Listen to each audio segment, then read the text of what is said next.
for Urban Families was created in 1999 to address the needs of low-income dads and their families.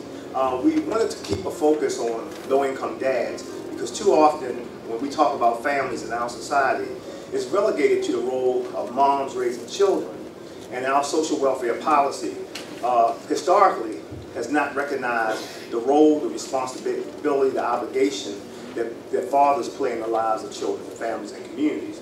And I'm of the opinion that we can do a lot to uplift our communities, but if we don't address the needs of the men, particularly the fathers who have a role in raising our children, the likelihood that we can raise the quality of life in our community at the lowest certain level becomes very, very challenging. And so we have an intentional focus of doing outreach in the community. When I say outreach, we walk the streets looking for low-income dads. And there are a certain set of dads who will walk into the center, right? But we're really trying to get the guys who wouldn't walk in here, who don't trust systems, right? In some cases, they don't even trust their friends, right? Because of some of the dynamics that go on in our communities. And working with them and the women who are served in this organization through our workforce development program, we also work with couples who are looking to get into the labor market as a family unit. And that mix of program services along with policy advocacy is what we believe is the model to help us move our communities forward in partnerships with many other organizations and agencies. So today, you are here as a part of our policy advocacy work in our community conversation series. This is a very, very challenging time for us as a nation and as a community. One, because of the economic downturn, but also because we're in this revolutionary period where our economy is changing. I think if you talk to 12 people and you ask them to define what the green economy is, you'll get 12 different definitions. And so we're trying to figure out what that means for us. And we're very, very pleased to have some representatives from the Obama administration to help us set the tone. It's great to be here this morning. And I couldn't help but think that when we opened this building 2 years ago now? Approaching 2 years. This is exactly what we raised, the $8 million. And we have a number of our really generous donors here today. Thank you. I will never miss an opportunity to thank you all for making this possible. But this is exactly why we built this building. And so it really is great as a representative of our board of directors to see all of you here today. And I'll be very brief. And again, thank you so much for coming. Engaging and discussing these issues is critical to taking our whole city and our whole country forward. You know, one of the magic things about the Center for Urban Families that I would leave you with is that one of the things that we've learned in the 10 or 12 years that we've been in business is that workforce development is a multifaceted issue. And we can't address the issues of unemployment and disenchantment and where we go as a community without addressing the collateral issues that make people not be able to stick in the workforce and not be able to address jobs in the first place. So again, the Center for Urban Families is all about helping our community, our graduates, our alumni, the 20,000 or so people that we've met and addressed and helped over the last 10 years with the collateral issues that get in the way of them entering the workforce, staying in the workforce, and also helping them find real jobs. So you are all critical to that effort, and we deeply appreciate you all being here today. Well, when I started my prison term in February of 2002, I didn't have an education. But what I did have, I had people around me, men, who saw something in me that I didn't see in myself. Now I stand in front of you, a responsible fatherhood specialist / child support liaison, also a part-time college student majoring in business administration.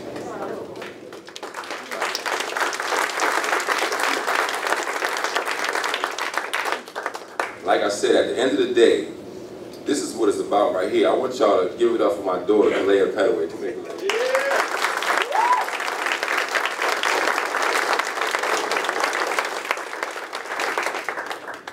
Thank you for helping my daddy. A huge part of the work that needs to be done relates to economic empowerment. It relates to helping men find work, especially in an environment where many men lost their jobs as a part of the recession. We know that helping men find those jobs again, getting them empowered, and not just finding jobs, but finding careers. years. The national unemployment rate is 9.2% right now. Within the African American community, however, the unemployment rate is 16.2%, almost double. Among young African Americans, so 16 to 19-year-olds, the unemployment rate is a staggering 40%. So we're looking for partnerships that include employers, community colleges, community organizations, faith-based organizations, to make sure that we're training people who aren't accessing it and don't have the skills to match, some of these jobs that are using the H-1B. Individual, low-skilled worker they had an option. They could go to Bethlehem Steel. They had the General Motors plant. They had Western Electric. You had good-paying jobs at the Port of Baltimore as stevedores, as longshoremen. And now, as we have seen the economy in Baltimore transition from a manufacturing economy to a service-oriented economy, some of those high-paying jobs that you just needed to be able to have a strong back have disappeared. And now, in the service economy, we've seen a transition to low-paying jobs. And so goes the city, so improves the region. One of the reasons I like Joe Jones and what he and others are doing here is they do what I always think and say to people the community has to do, and that is you have to think from the street corner to the White House. The other thing, surprisingly and most important, because we feel like we can teach the technical skills, but many of you know, but some of you may be surprised, is it's just basic soft skills. We need people to come to work on time. Seriously. I'm tired from a local street corner perspective of seeing the lights go out in our kids. Young kids are not seeing folks going to work, and then we're having an intergenerational of folks seeing folks not going to work. There's two programs at the Department of Labor overseas that are specifically incentives for employers for hiring ex-offenders. One is the federal bonding program. The other one is the work opportunity tax credit. The work opportunity tax credit is a marvelous invention. It's limited in that it only helps people who've been released within the last 12 months. And most of the people that come through these doors aren't recent releasees. They've been on the street and trying to survive and support themselves and their families for years and cannot find employment. I find that these workers can operate their cell phones, they can utilize their Facebook, but when it's time to sit down and complete that online application, they struggle with that. And my question is what we can do to assist these individuals to completing these applications, and is it a lockout for low-income workers?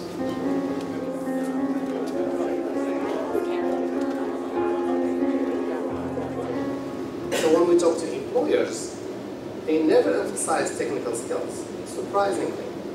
They emphasize soft skills. It's not soft skills only how to shake hands and how to make eye contact, but how to critically think.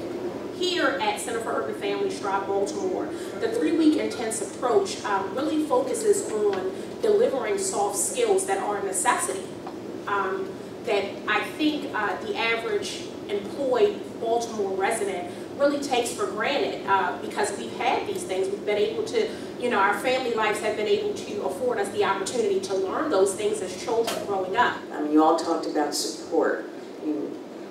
The folks that we really need to help are the folks who really need the support more than others. I think one of the things that we, anyway, as a specialized training program need to do, and actually we discuss it all the time, and that is to sell our story to the employers. So I've realized that marketing is 24/7. I didn't know that when I went into this job. But we need to, and it's not a difficult story to sell at all. We just need to package it, and we need to promote it over and over again. Apprenticeship is a really key, pre-apprenticeship is really key. This work-based learning and work experience. And so at 54 and being out of work for almost 3 years, where do I go to get the jump start? I would also suggest for the low-income person that, again, sort of the whole, let's develop a career plan.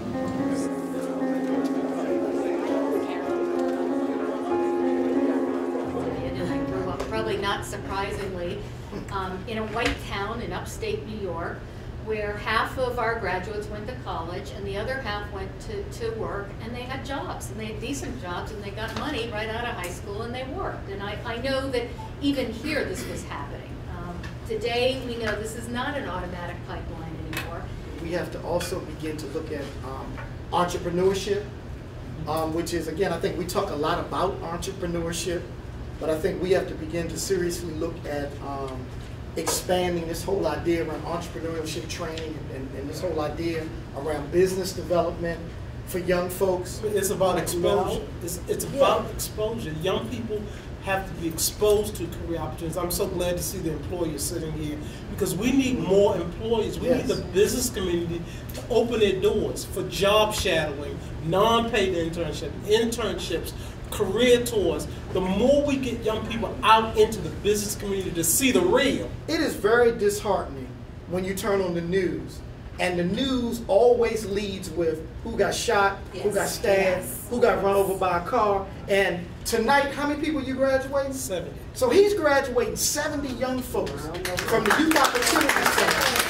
That should be the first story on the evening news. That 70 young people, many of them who've had astronomical challenges, many young folks who've been through more than most of us in this room, committed to the Youth Opportunity Program and going to graduate. That should be the first story. We've had some graduate already, but I mean, they graduate with a journeyman's license. And if you're a journeyman plumber, I mean, you have a $20+ an hour job. And I went to school with lots of people, and I went to a private university. It was expensive, and they worked at the Gap when they graduated. You know, people don't view the trades as an honorable profession. You can work anywhere you want if you're a master plumber. I mean, try and get a plumber to come fix your sink this afternoon.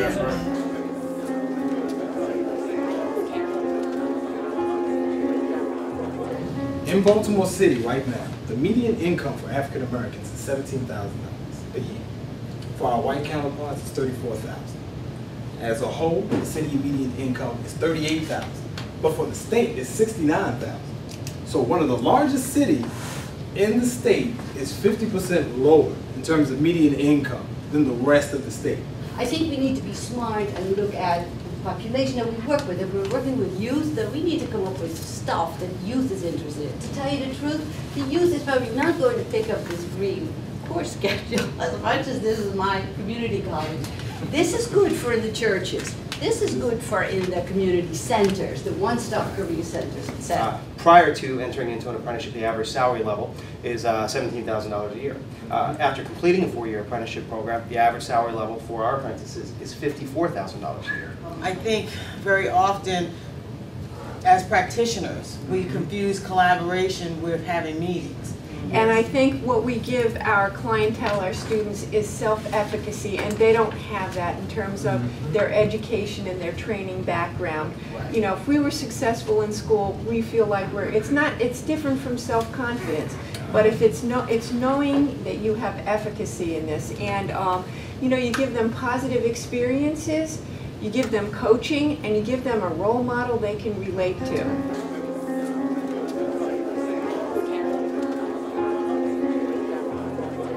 So right now we're still trying to recover from the greatest economic downturn the U.S. has seen since the Great Depression. We have a deficit of about 11 million jobs. The sustainability issue is one that worries me greatly because there are all kinds of pilot programs and demonstration programs, and I understand why they have to be described that way, because that's how you get money from Congress, is to say it's a pilot or a demonstration. That's how you get money from foundations for the same reason. But sustainability is really a critical problem, I think. Can you give us some sense of what was available to you when you were incarcerated relative to correctional education? Or what wasn't available to you? What wasn't available Was or wasn't? The one-on-one training. They just give you a bunch of books and expect you to learn on your own. We really need the federal government to make a commitment to creating an economy where everyone who wants to work can get a job. When you have hundreds of thousands of people that are removed from society and just allowed to stagnate, once they come back, they're going to continue to stagnate and then be a drain on the rest of society. It's all about moving people into a position where they can contribute.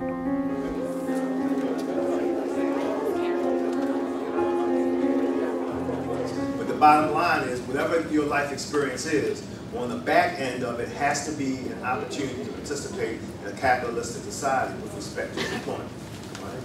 What Joe is doing is producing, you know, men who are not only employable, but they're a good employment choice.